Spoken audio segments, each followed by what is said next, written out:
Welcome, everyone. I could not be more delighted to welcome you to tonight's panel. This evening, we're going to be discussing the New Futures program and the extraordinary ways that the staff have shifted and refocused their programs to respond to the needs of the community and to families that have been disproportionately impacted by the COVID pandemic. This evening, we are fortunate to hear from three incredible community leaders who are trusted advocates and champions of Southwest youth and families. Through the years, I've learned from each of them and the ways that they selflessly serve and support vulnerable families in innovative and responsive ways time and time again. So thank you for joining us. You are in for a fantastic opportunity. My name's Aimee Khuu. I serve as co-president of the Southwest Youth and Family Services Board. I could not be more delighted to serve the mission and to the staff of Southwest Youth and Family Services alongside my fellow board members.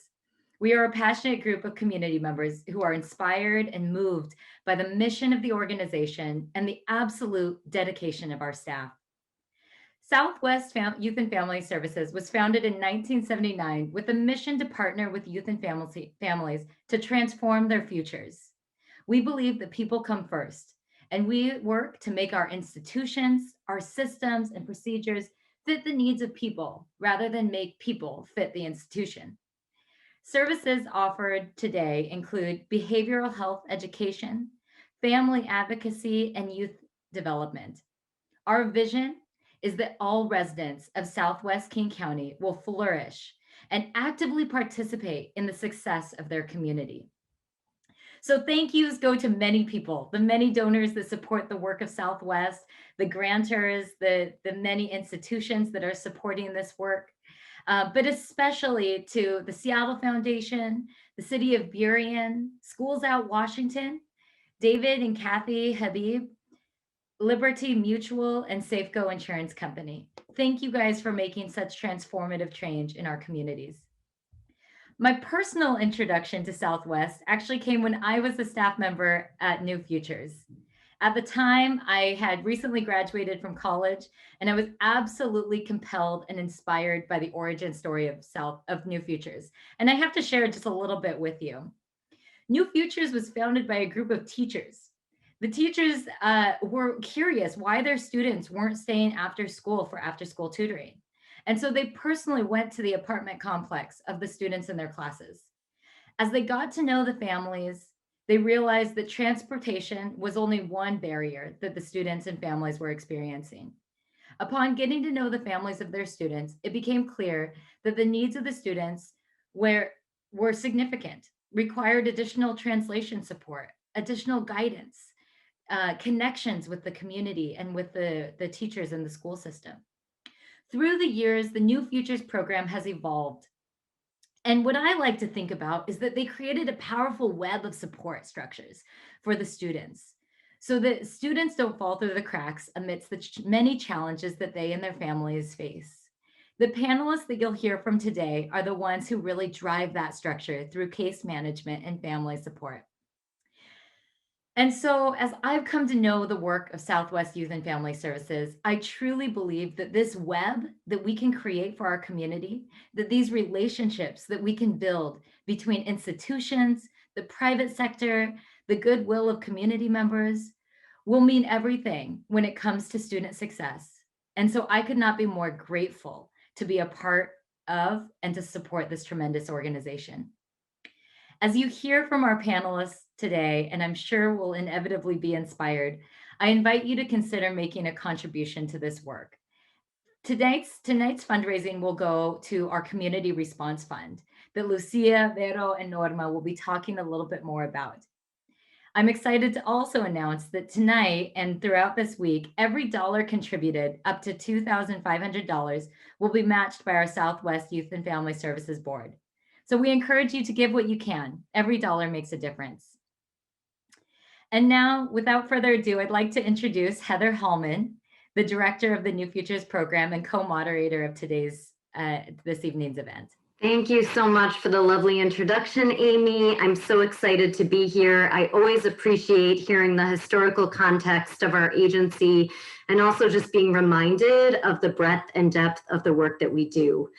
I really wanted to start by just expressing gratitude to every single member of the Southwest Youth and Family Services team. There are a few of us here representing, but we have an entire staff that has worked tirelessly, particularly in this past year. And I just want to say I appreciate you all and thank you.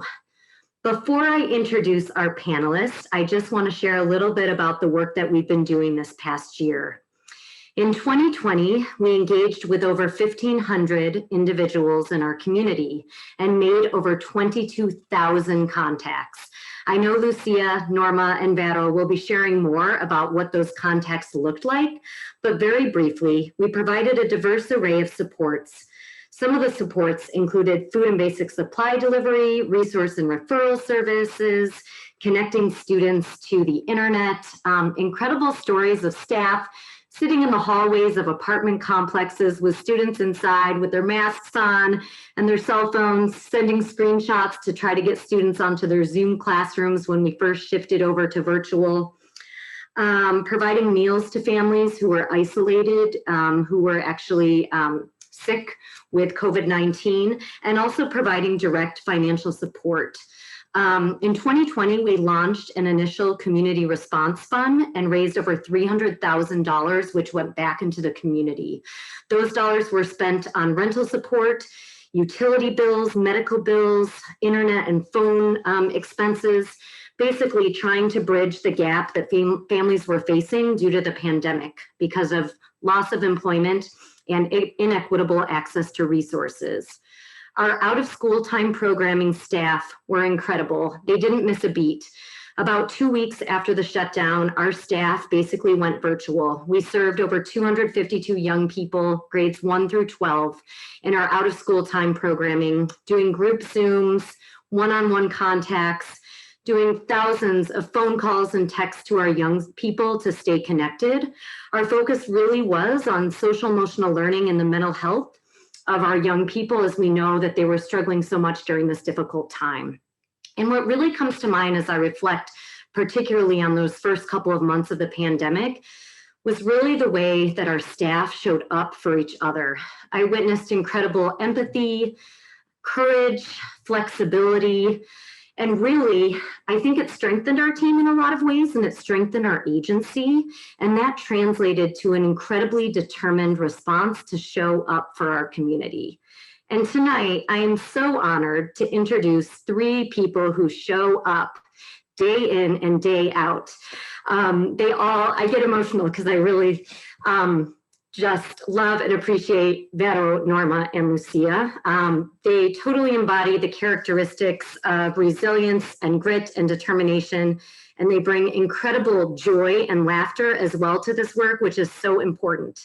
So please help me introduce Lucia Martinez, Site Manager of Windsor Heights, Veronica Solis, Family Advocate at Arbor Heights, and Norma Ortiz, Site Manager at Alcove Apartments.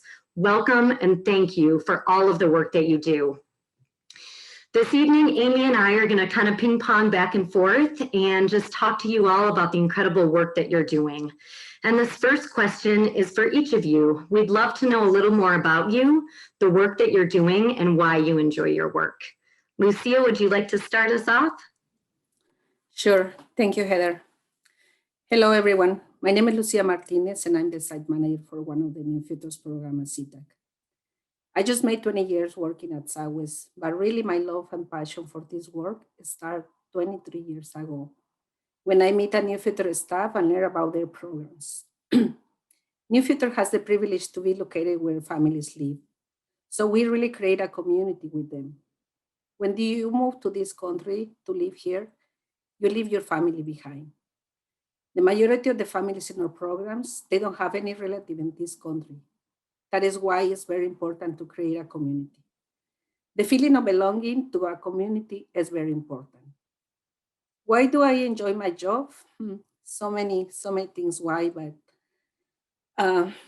there are so many reasons. I will mention 2 of them. The New Future kids has the opportunity to start in our pre-K program and continue with us until they graduate high school.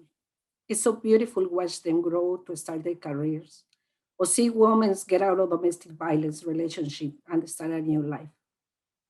These adults and kids have the knowledge, the courage, and the potential to do a big change in their lives. They just need a guide, support, and resource to do it. I really think this is what we do in our programs, and that is why I love this program so much. Thank you so much, Lucia. Vero, would you like to share with us a little bit more about yourself and why you do this work? Yes, hello, my name is Veronica Solis. I'm the family advocate for New Futures, one of the sites at Arbor Heights. As a family advocate, I help provide families with resources that could support them in any other needs, maintain communication between teachers and parents, and encourage parents to participation in different activities. I have been working with the agency for 20 years. I began with New Futures by participating with my family as a member of the community in the programs they offer. I was able to experience all the amazing support. Sorry. In program that the organization offered for the first hands later. I guess given the opportunity to be part of the agency and employ it, I am very grateful for all that they did for my family. I enjoy being a family advocate because it allows me to help families in need, just like the way that I was helping when I needed. I enjoy helping to make a positive change in the community. Thank you. Thank you, Vero, for sharing that personal story. Norma, we'd love to hear from you. Thank you so much, Heather, and hello, everyone.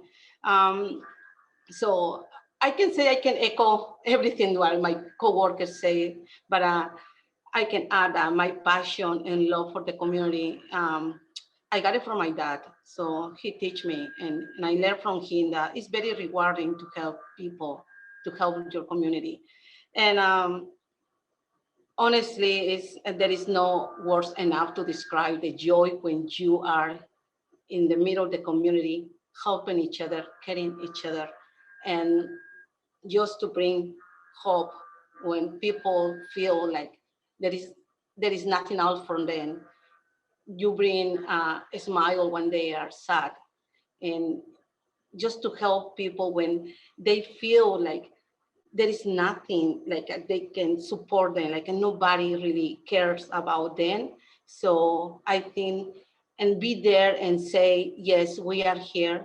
There is people who care about the community, and just feel that love coming from the community makes me feel that I belong to my community. And there is no more word that can describe the joy. It's just, I love to be helping my community. I love to be around my community, and I love New Future. So, and I've been in New Future almost 14 years, and I can say a lot, but it's just, I can say that right now in this challenging time, we never stop working because our love for the community help us to move on. Like, we cannot stop doing this. We need to keep going. Everything has changed now, but we are still there. And just, I love to be around my community. I love to be there, and that's my passion. And can I describe it? I think there is no word to describe our work because we do a lot, especially now. But thank you so much for just giving us the opportunity to share why we love to be in New Futures. Thank you. Lucia, Vero, and Norma, thank you so much for kicking this off with such an inspiring message of what it really looks like to serve our community. I think I was doing a quick tally as you were speaking, and between the three of you, you have over 50 years of experience and dedication to serving the communities in Southwest. So if we were all in person, we would all stand up right now and give you a standing ovation because it's absolutely incredible and inspiring. So thank you for the work that you do and for kicking us off with a little bit of your backgrounds. This first question is for you, Norma, and I think about, as you described the work that you do and that your team does. And I just wonder, once the pandemic started, how was it that your team was able to stay resilient and continue the service and meet the needs of the community? Thank you, Amy. COVID took us by surprise. Everything around us changed, and we never stopped. We didn't believe it, honestly. But we keep connected, trying to find the best way to keep serving and helping our community. We are trying to be flexible, because in all the time, we are considering very deep our staff well-being, physical, mental, and emotionally. The same, we are trying to consider the same with our community and students, families. We are trying to also not to overwhelm our families with all these changes, because it's too many Zoom, classes, everything is virtual and very challenging for our families. And I think we just trying to keep together as a family. We have a great team. We are like family. We are trying to just to have a lot of communication between us. And I think it's just to taking care of each other. That's keeping us to keep going and keep doing what we are doing. Thank you. Norma, you talked about this a little bit, but I was going to ask a question to Vero. Vero, so much happened when the pandemic hit, and how did you change your approach to work? How did the programs change? Can you tell us a little bit more? I need to ask you for your help to translate, Heather, please, because I want to say this in Spanish. Okay, cuando comenzó esta pandemia, nuestras prioridades tuvieron que cambiar porque notamos que nuestras familias estaban comenzando a tener dificultades financieras, algunos que quedaron sin trabajo, otros que perdieron horas de trabajo, que ya los ingresos no eran los mismos debido al COVID, lo que hicieron que las familias se preocuparan mucho, se preocuparan por pagar el alquiler, las facturas, el poder pagar los alimentos de su familia. Y nuestras mayores prioridades eran asegurarnos que las familias tuvieran acceso a recursos que necesitaban para poder mantener a su familia y mantenerse al salvo. Mi equipo y yo informamos a las familias sobre los recursos que podrían ayudarlos, como el programa de la respuesta comunitaria. En ese programa entregábamos alimentos sin contacto a su puerta y buscamos recursos para ayudarlos a pagar el alquiler, facturas de servicios públicos. Al principio fue muy difícil porque no entendíamos lo que estaba pasando y no estábamos seguros ni teníamos lo que sucedería a continuación.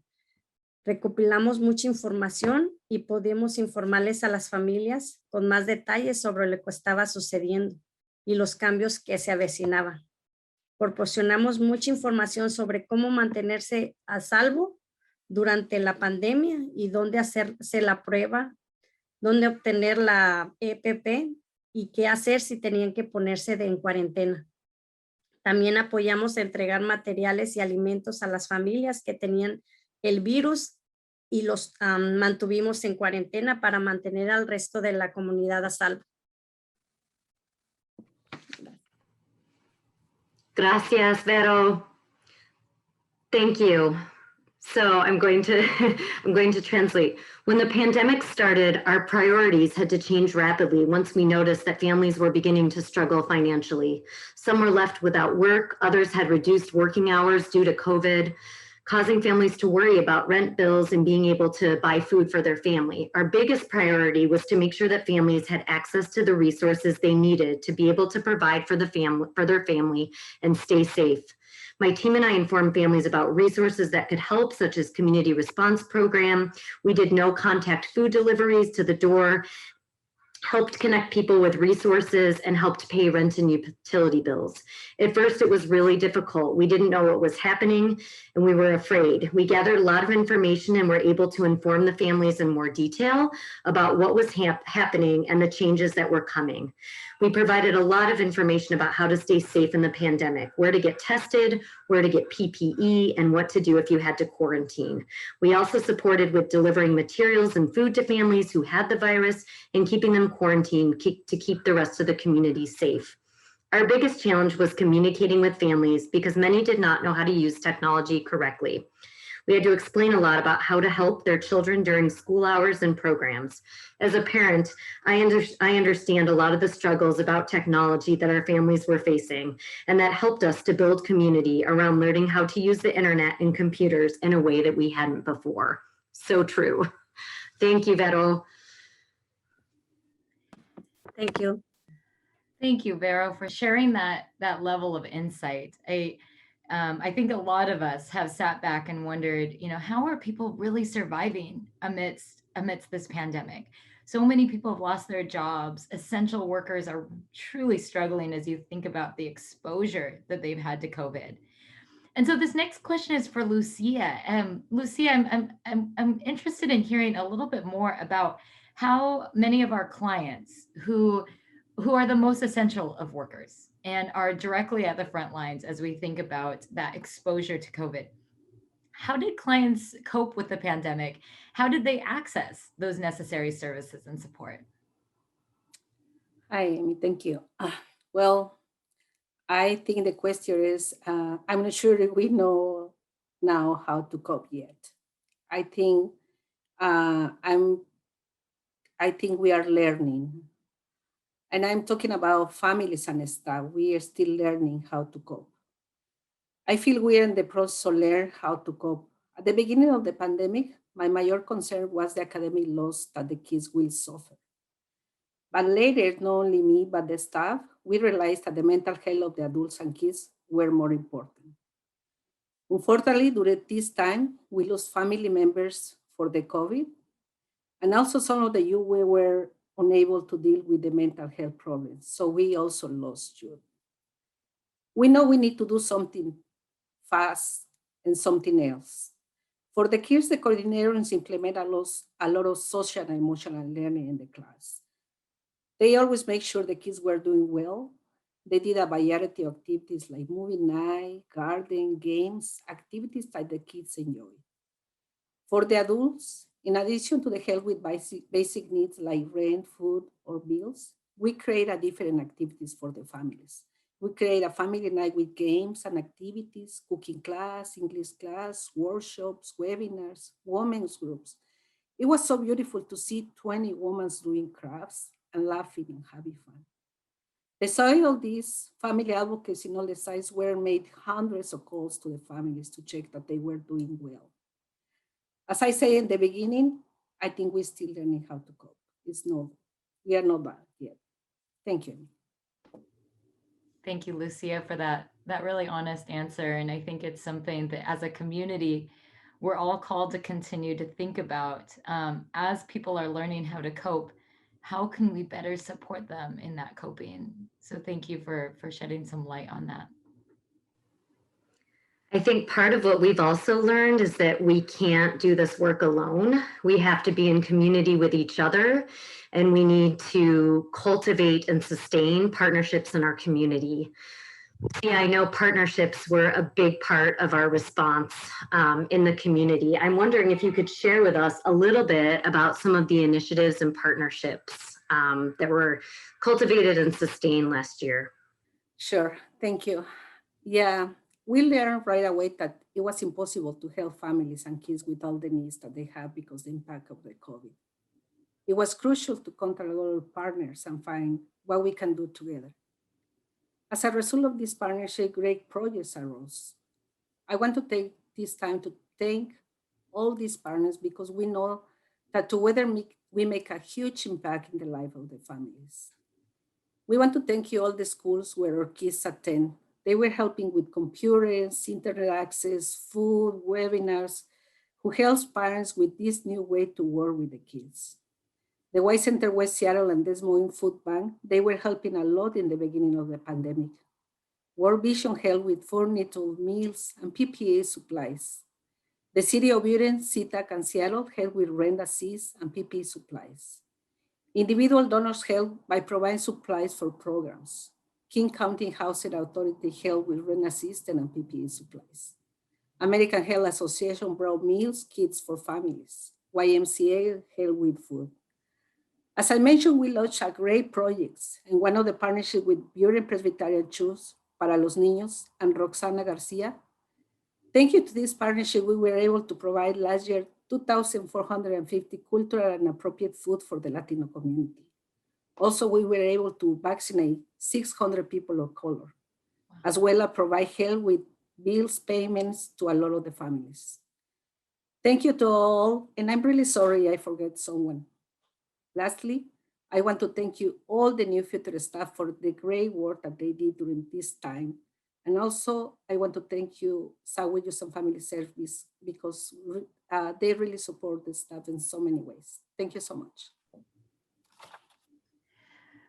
Lucia, thank you for sharing all of those examples of partnerships. And I've often wondered, as we're seeing the light at the end of the tunnel, or at least starting to see the light at the end of the tunnel, how powerful those partnerships and initiatives are to continue to support our community. I think that the work that you guys have done has really laid a foundation to continue to support the needs of our community. So absolutely incredible to hear about all of the partnerships that have been developed to help people survive and to thrive throughout this time. Norma, I'd love to hear a little bit from you as well. And as we think about how we move forward as a community, what are some of those critical changes that need to be made so that as a community, we're more resilient to support those who are most in need?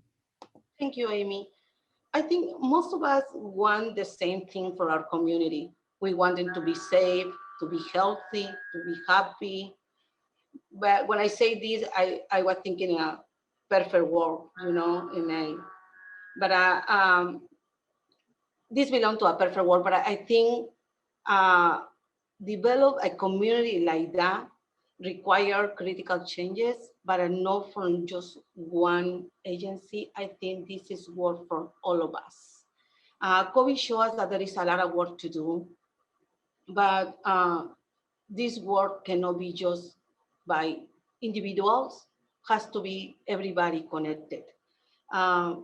We need to engage in what is happening in the community.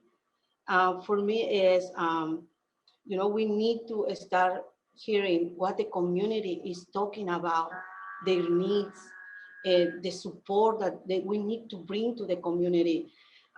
We need to advocate for our communities. We need to, and when I say this, I want really to talk about things that sometimes I don't like really to say it, but I need to say it right now. But we really need to keep working together and help our community and advocate for things that is here in our community. We need you. We need our collaborative partnership. We need all people outside. We need that we one and work together with us. And we need your help to stop racism.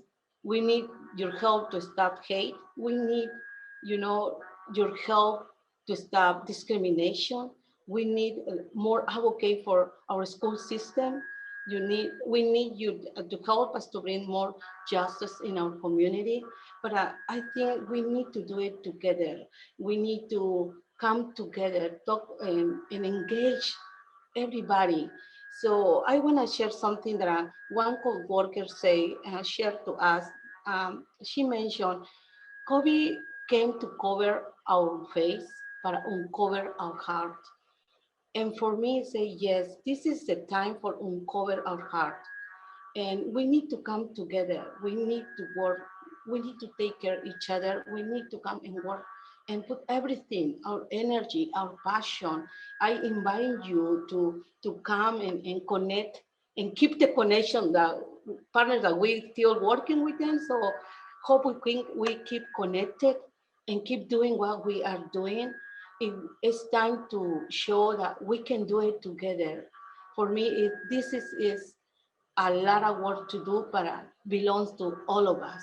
And together we can make many changes, positive changes for our community. Norma, thank you so much.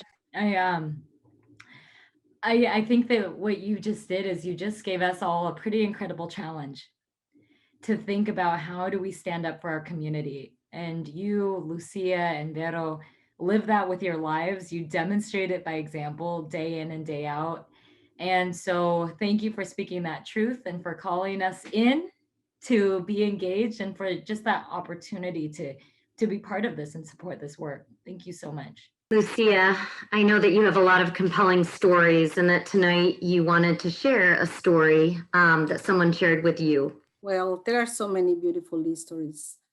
I always feel that greatest catastrophes always bring the best and the worst in humans, right? And Norma already mentioned some of the bad things that we need to work together, but let's focus now on the good thing and the best things. The community works together to support each other. I remember a family advocate say she bring a food to an isolated woman, old woman, and she cried and was grateful because she said she think they will forget her. Families work together to pick up food for other families.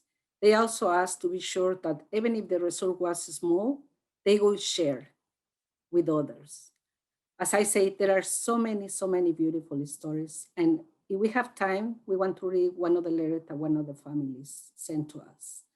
And I just want to finish this saying, like, I remember I attended a webinar and they say some words that really make a lot of sense for me, that the work that we do. And this is words for a friend, very good friend of mine, and she's here. I know, I saw her name, Roxana, thank you. And she say, we do this work, not because we want charity for the families. We want justice. And that's what we want for everyone. So thank you so much. Thank you, Lucia, for naming the justice. Here is a story that you shared from Bernice.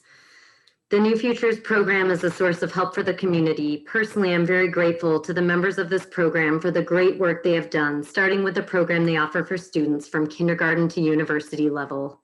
Today, with the crisis that we have lived through the COVID-19 pandemic, my family and I feel very supported by the New Futures program because the organization staff did not abandon us. They were always and are aware of our needs as a community.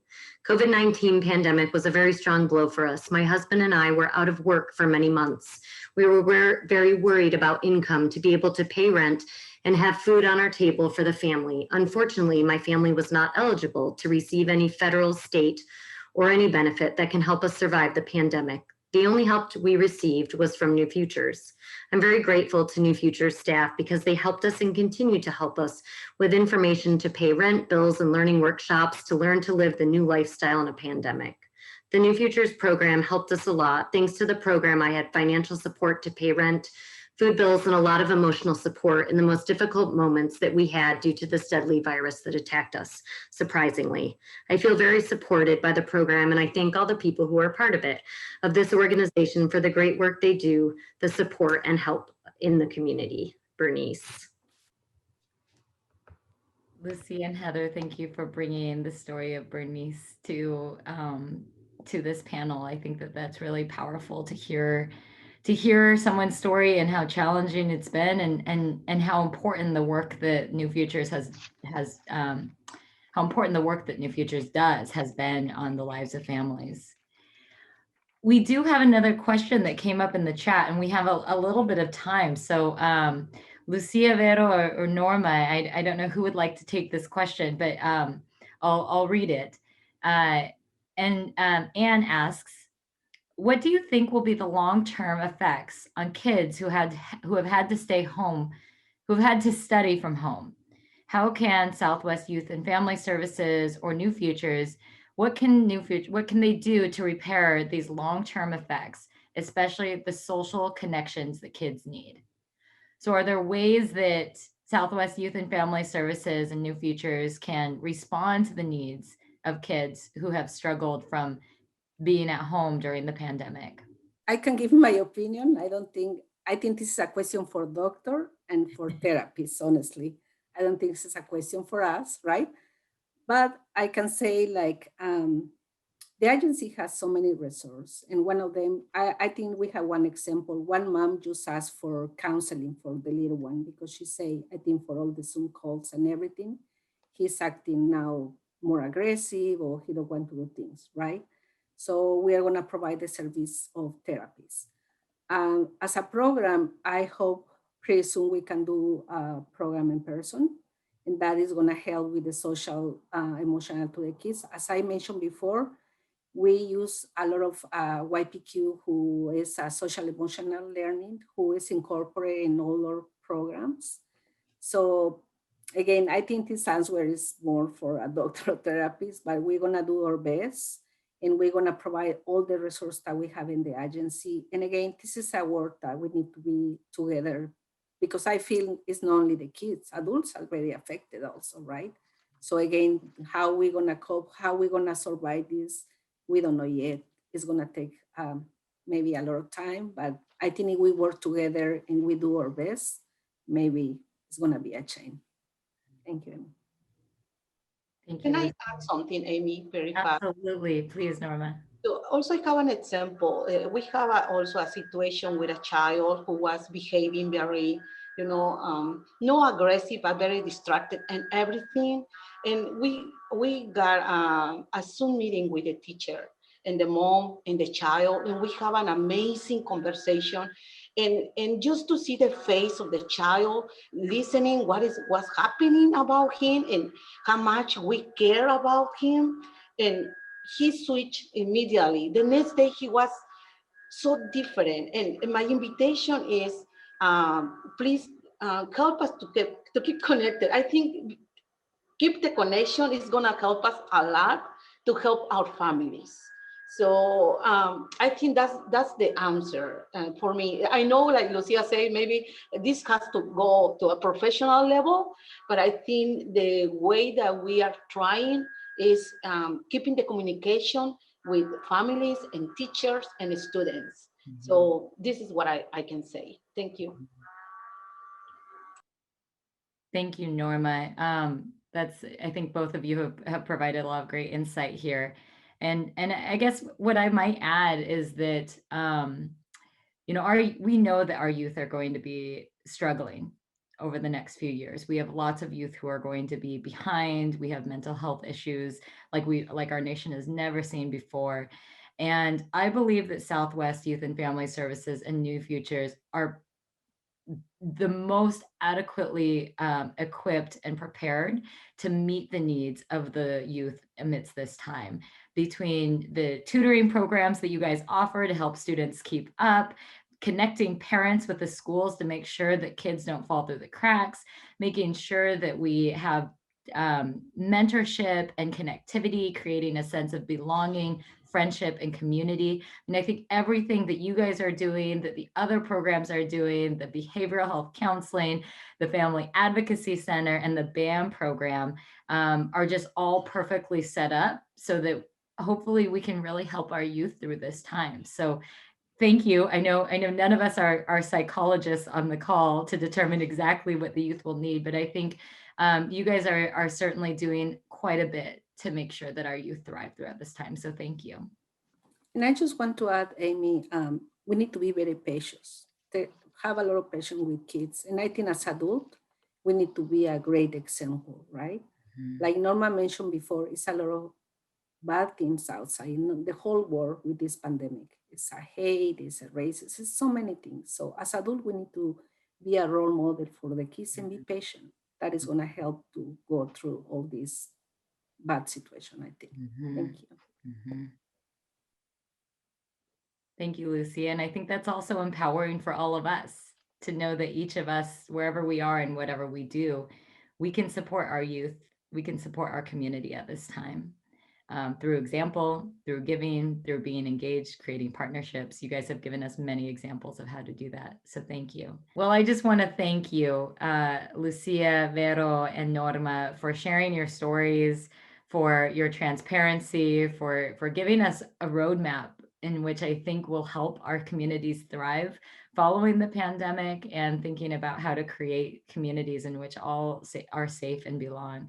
Thank you for just the tremendous work that you do, the inspiration you've provided, and the time that you've given us this evening. We are now going to turn our agenda over to Jim Logan, our Development Director for Southwest Youth and Family Services, for some closing thoughts. Thank you, Over to you, Jim. Amy. And as Amy said, I'm Jim Logan, the Director of Development at Southwest Youth and Family Services. I get the terrific job tonight. Wow, what a great conversation and what we all learned. But taking a few final minutes to thank you and all the amazing people who made tonight happen. So and I'll also quickly explain a bit more about the very special fundraising effort that Amy and Heather mentioned to support this work. And then we'll talk just briefly about some ways to keep you engaged and informed about Southwest moving forward. So let's do some thanks. Thank you to our amazing board co-chair, Aimee Khuu, for leading this terrific conversation and leading our organization. Thank you to the board who got behind tonight with their usual spirit of generosity and full engagement, and our executive director, Steve Daschle, who did the same. Thank you. This is so fun. Thank you to tonight's planning committee, Lucia, Norma, Veronica, Heather, Abdurrahman, Steph. What can we say? Wow. Thank you all for approaching tonight with warmth, sincerity, and dedication that you each, as we said, demonstrate daily through your work on behalf of Southwest. And you can also see caring members of the community. And thank you to you, our attendees, who took the time to engage and learn more about our work and community. Time is valuable, and we always appreciate your time. And thank you to our supporters. As everyone has said, it's our supporters and our partners who fuel our mission. You heard that theme. We can't do it without you. I think Norma said we need you, and you see the partnership. And I just want to state that again, we need you and we appreciate you.